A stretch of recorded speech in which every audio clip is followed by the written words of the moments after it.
Hey, good evening. It's Pastor Jeff. Wanted to take this opportunity to address and talk a little bit about Mr. Gibert Oakes. If I was not away this weekend, I get 3 opportunities to get away that are prepaid by friends and sponsors, and this is one of them. If this was not prepaid and taken care of in advance, I'd be there with you guys, but I hope that this adds to the memorial here today. If I had to compare him to someone, it would be Barnabas. And a lot of people are going to hear, no, that's not the guy I saw. That grumpy old man, he'd walk in and he'd tell you exactly how he felt, exactly what he was thinking, no filter. Not the picture of Barnabas. So let's talk about who Barnabas was, and then let's talk about who Gibert was. Barnabas was the son of encouragement. That's what Barnabas meant. And in Acts chapter 4, we see that he's a Levite from Cyprus. He sold a field and gave all of the proceeds to the apostles. So he took everything that he owned and he sold it and he gave it to the apostles to let them know, hey, I'm all in on you. I'm supporting you. Then in Acts chapter 9, we see that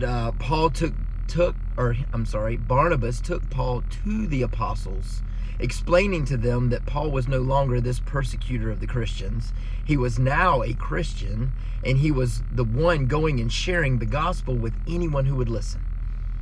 And Barnabas was bridging that gap, going, hey, this guy, he's all right. He's on our team now. He's on our side now. And maybe we need to pay more attention to what he's doing, because God's going to do big things through him.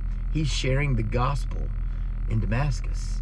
And he's the same guy that used to put Christians in jail and see to it that he would get letters from leadership telling him that he could go and put Christians in prison. And now he's creating Christians, and he's sharing the gospel. He's been through a major change.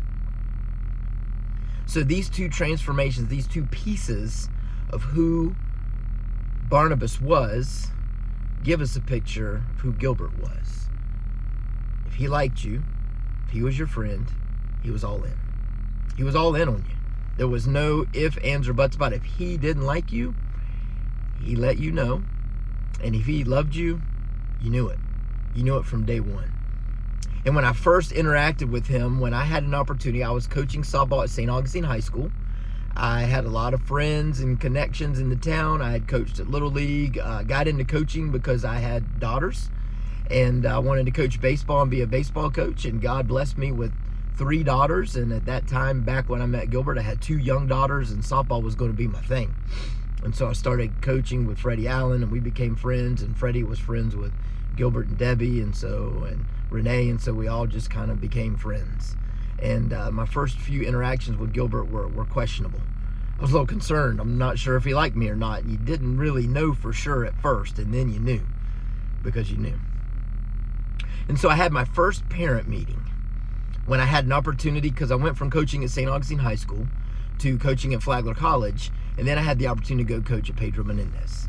And I'll be completely 110% transparent with you.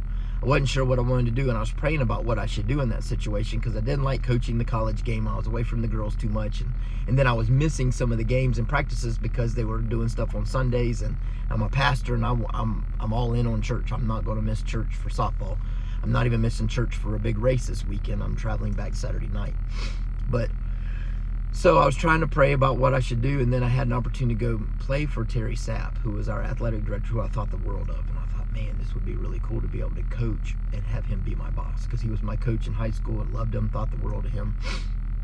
And there were 2 ball players at Pedro Menendez High School that were tremendous talents and really good kids. And that's Destiny Passmore and Reagan Oakes.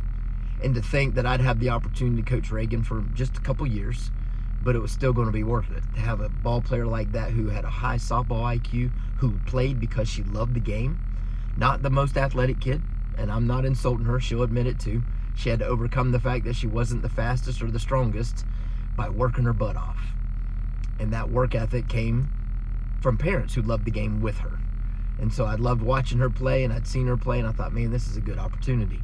So when I had my first parent meeting, I told the parents, I am as open as you will ever find Please call me, text me, email me, come talk to me. Any questions you ever have, please don't hesitate to ask. I'm open book. I don't mind if you come sit at practices. I don't mind if you watch practices. I have one ask. Please don't address softball things with me or ask questions on game days. Because before the game, I'm focused on the game, and I don't need to be focused on other things or hearing from parents that are unhappy about things, because I get it. You're a parent, and your plan, you're fighting for your child. And I've got to fight for 15 children. And so when my agenda is 15 and what's best for all 15, and yours is what's best for yours, they're not always going to gel. And I get that. So I told them, please don't address me on game days, before or after games. After games too, because you're still intense, you're still frustrated or happy or excited, whatever it may be.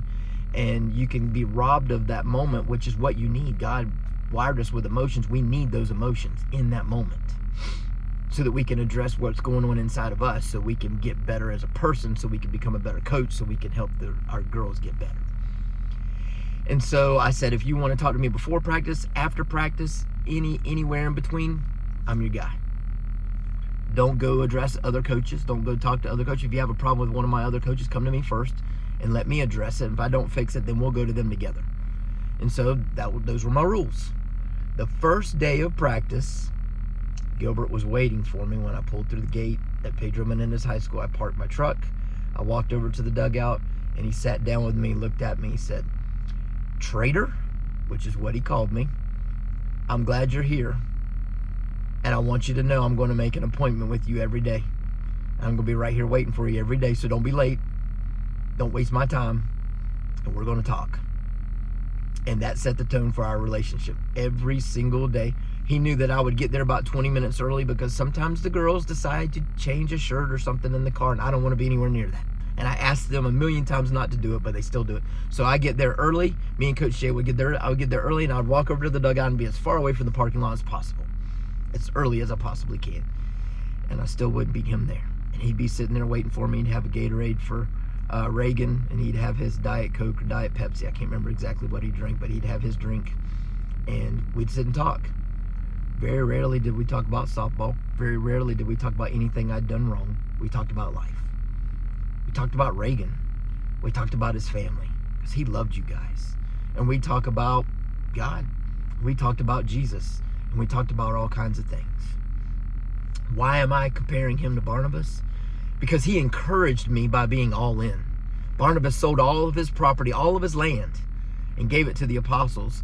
Gilbert gave me 20 minutes of every single day, Monday through Friday, just sitting and talking. And he took advantage of an opening that he saw that I left. And he did not ever once take advantage of me.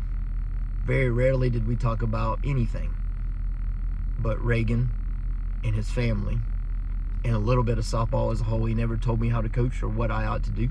None of those things. But one of the things he did, in chapter 9, I told you that Barnabas took Paul to the apostles to let them know, hey, this is all right. He's on our team now. I went from the enemy, St. Augustine High, to, and I'm wearing my jacket today, to Pedro Menendez High School. And so I was kind of seen as the enemy to start with. Here's this coach coming in. He went to St. Augustine High. He grew up cheering for St. Augustine High. He's a yellow jacket, and then he coached at St. Augustine High. And now here he is, and he's got kids in his youth group that go to St. Augustine High, who, by the way, none of them ever transferred. They all went to St. Augustine High and played softball there, because I don't play that game, just for the record. And he came to me and started calling me traitor. And that lowered all the inhibitions, all the concern about what people would think of me. He was kind of my spokesperson. And so he would call out from the stands, hey, traitor. And I'd just smile. And I know that was his way of saying, I love you, man. I care about you, man. I got your back. And so I'd do something wrong. He'd go, oh, traitor. Or I'd get something right, and he'd go, hey, traitor. Whatever it was. He even gave me an award. It's hanging in my office at the church. It says the Traitor Award, because that's what he called me. So my picture of him may be different from a lot of people's picture of him. My view of him behind closed doors was a little different from some people. A lot of you might not have got that personal time with him, but I did. And I cherished it, and I still cherish it to this day. So thank you for letting me be a part of this moment, this time. Thank you for sharing Gilbert with me, Oakes family. Thank you for being a part of Pedro Menendez softball, for being a part of Jeff Gatlin's journey. And Gilbert, we miss you. I'd love to hear you yell at me one more time. Hey, traitor, you really screwed up. Or hey, traitor, good job, whatever it may be. But we know you're in heaven. We know you're not sick, you're not hurting, and you're probably unfiltered there too. Thank you so much for letting me be a part of this, and God bless.